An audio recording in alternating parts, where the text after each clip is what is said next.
ఫలితాలను ఎట్లా చూస్తాం చారి? ఎన్నికల ఫలితాల రకంగానే చూస్తాము, ప్రజా తీర్పు పరంగానే చూస్తాము. దాంట్లో వేరే రకంగా చూడడానికి ఏముంది? ప్రజలు తీర్పు ఇచ్చిండ్రు, ఆ తీర్పును జగన్మోహన్ రెడ్డి గారు నేను స్వాగతిస్తున్నా అన్నాడు, చంద్రబాబు నాయుడు గారు నేను స్వాగతిస్తున్నా అన్నాడు. ఇక వాళ్ళిద్దరు స్వాగతించిన తర్వాత మియా బీవీకి రాజీ హోయేతో కాశీ కా క్యా ఇస్మే?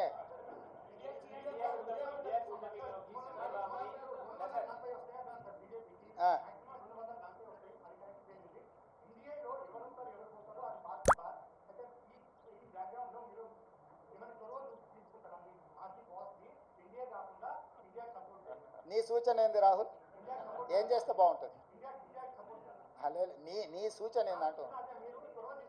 అదే ఒకవేళ నీ సూచన మా అందరి నాయకుల ముందు పెడతా, వాళ్ళందరూ కూడా రాహుల్ సూచన బాగుందంటే ఆ విధంగానే ముందుకు పోయి ఆ రాహుల్తో మాట్లాడదాం. ఏ ప్రభుత్వమైనా ఏర్పడినప్పుడు, ఆహ్వానించినప్పుడు పార్టీలో చర్చించి నిర్ణయం తీసుకుంటాం. వ్యక్తిగా నేను నిర్ణయాలు తీసుకోవడానికి ఉండదు. పార్టీ సూచనల మేరకే నేను వ్యవహరించాల్సి ఉంటుంది. ఇది సిద్ధాంతపరంగా, రాజకీయ పరంగా పార్టీ తీసుకోవాల్సిన నిర్ణయము. ఏ ప్రభుత్వం ఏర్పడ్డా స్నేహపూర్వకమైన వాతావరణంలో సమస్యలు పరిష్కరించుకుంటామని నేను ముందే చెప్పిన. ఈరోజు కూడా నేను ఆ మాటకు ఉన్నా. ఆంధ్రప్రదేశ్లో ఏ ప్రభుత్వం ఏర్పడ్డా ఆ ప్రభుత్వంతో సంప్రదింపులు చేపట్టి రాష్ట్ర సమస్యల్ని శాశ్వతంగా పరిష్కరించుకుంటాము. ఉమ్మడి క్యాపిటల్ చట్టపరంగానే సమస్య పరిష్కారం అయిపోయింది.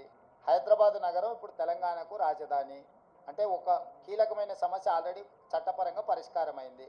మిగతా ఆస్తుల పంపకాలకు సంబంధించి, నీటి పంపకాలకు సంబంధించి ఉన్న సమస్యల్ని తప్పకుండా కూర్చుంటాం, చర్చించుకుంటాం, పరిష్కరించుకుంటాం. మాకేం బేసిజాలు లేవు. రాష్ట్రం యొక్క అభివృద్ధి, రాష్ట్రం యొక్క అభ్యున్నతి కోసము ఎవరితోనైనా చర్చించడానికి మేము సిద్ధంగా ఉన్నాం, పరిష్కరించుకుంటాం. ఏం ప్రభాకర్?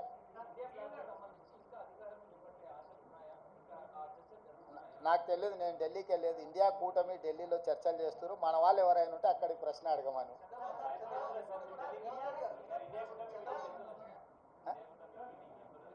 ఇండియా కూటమిలో జాతీయ నాయకులు, ఆ కూటమిలో ఉన్న వివిధ భాగస్వాములనే ఇప్పటికి పిలిచిండ్రు. ఇంతవరకు అయితే ఆహ్వానం రాలేదు. ఏదైనా ఢిల్లీకి సూచన చేస్తే మీరు తప్పకుండా వెళ్తారు. క్యాబినెట్